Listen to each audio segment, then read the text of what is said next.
Muito bom dia, mais um dia para compartilhar de riquezas eternas. Vamos colocar semente na terra do nosso coração. E antes da gente começar, se você não é inscrito no nosso canal, se inscreva no nosso canal, deixa a sua curtida, aperta no sininho aí e o mais importante, não se esqueça de nos ajudar a compartilhar a palavra de Deus na face da terra.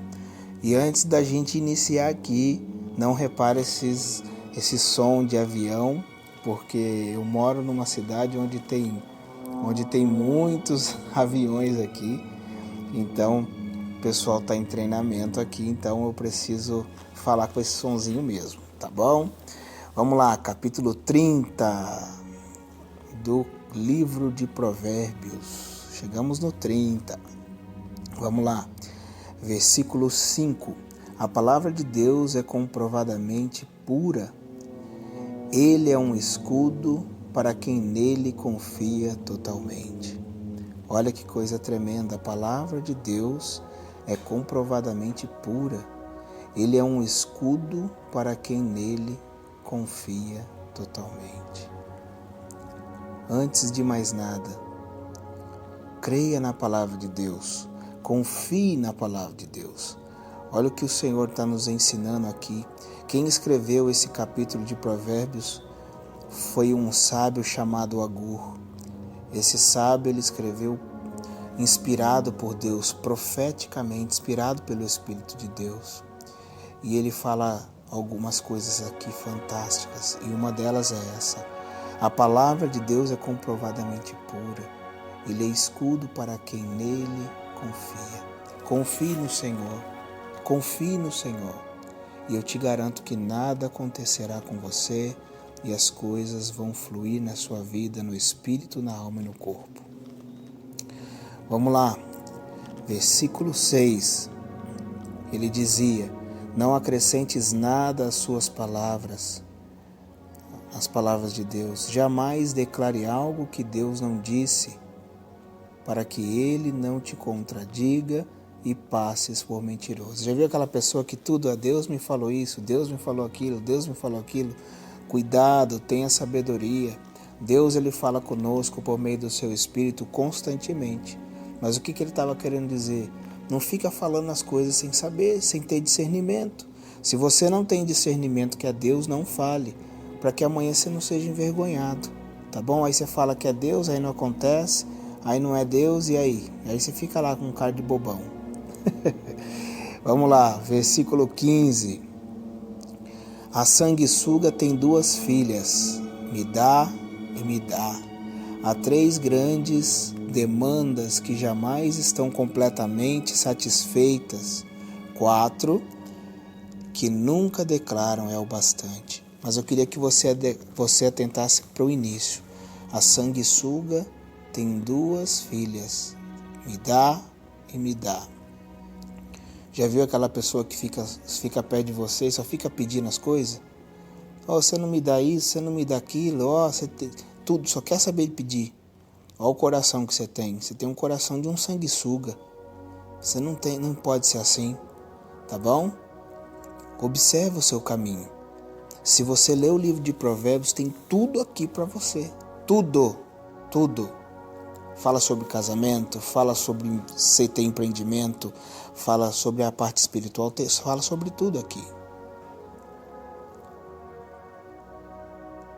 Vamos continuar? Versículo 20 diz assim: entretanto, o caminho da mulher imoral é assim. Ela pratica adultério, toma banho e logo em seguida alega: não fiz nada de errado. Minha irmã, se você tem vivido uma vida adúltera, de adultério, se você tem praticado isso, eu peço para você com muito amor, saia desse caminho, porque esse caminho não vai te levar em lugar nenhum em Deus. Esse caminho desagrada a natureza divina. Deus não te criou para isso. Deus não te criou para você ser uma adúltera. Deus não te criou para você seduzir homens, mas Deus te criou para você ser uma rainha na terra. Tá bom? Então olha aqui, ó. Entretanto, o caminho da mulher imoral é assim: ela pratica adultério, toma banho e logo em seguida alega: não fiz nada. E para terminar, nós vamos aqui do versículo 24 ao 28. E fala aqui sobre 4 sabedorias. 4 seres da terra são muito pequenos,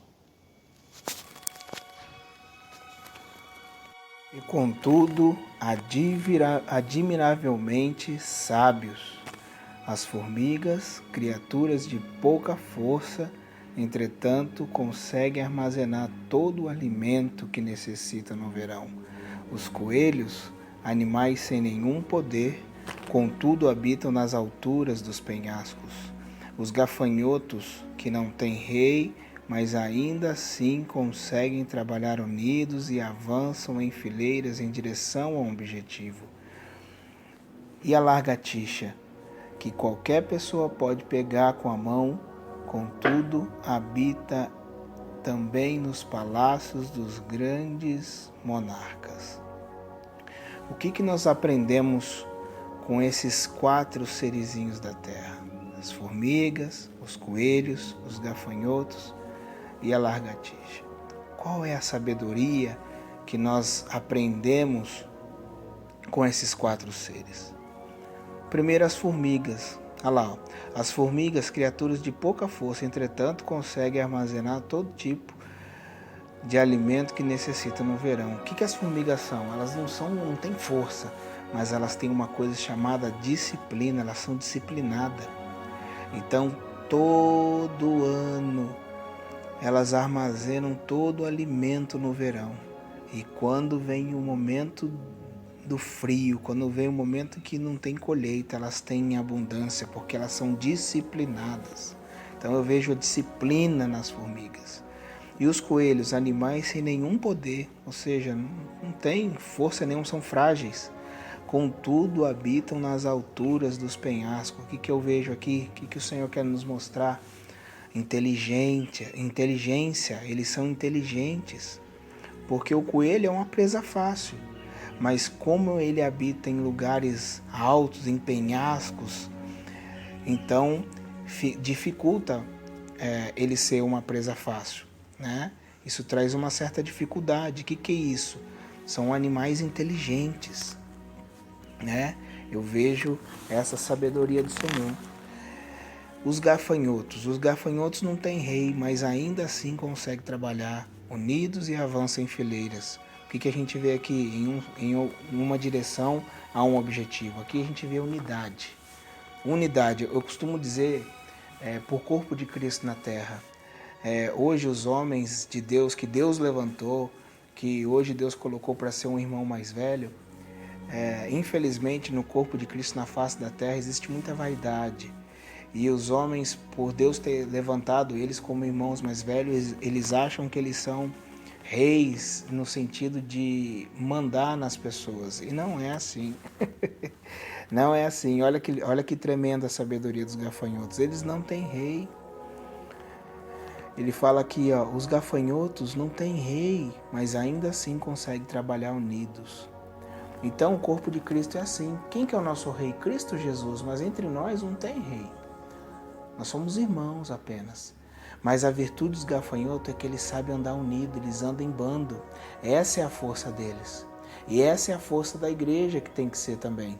A força da igreja, nós temos que andar unido, nós temos que andar junto, andar em bando. Não existe rei entre nós, o nosso rei é Cristo. E se a gente andar na unidade, a gente vence qualquer coisa, tá bom? E a lagartixa, qualquer pessoa pode pegar com a mão. Contudo, habita também nos palácios dos grandes monarcas. Qual é a sabedoria que Deus quer nos dar aqui? A lagartixa é um animal frágil, é um animal que todo mundo consegue pegar, ele é um animal vulnerável, vamos dizer assim. Mas qual que é a virtude dele? Faz com que ele habite até nos palácios. É a discrição. A lagartixa ela é discreta, ela está em todo lugar, quietinha, não fica falando muito, não fica alarmando nada, ela é quieta. Então, ela é bem quietinha, ela não fica fazendo barulho. Então, esse é o segredo da lagartixa, a sabedoria dela. Ela tem discrição. Então, o que a gente aprende com esses quatro animais aqui? Disciplina, nós temos que ser disciplinados. Nós temos que ser inteligentes, uma inteligência do Senhor. Nós temos que andar na unidade. Olha que virtude é a unidade. E nós temos que ter discrição na nossa vida. Se nós fizermos isso, nós vamos nos dar muito bem nessa terra. Tá bom? Fique com Deus. Até o nosso próximo vídeo. Um bom dia para você.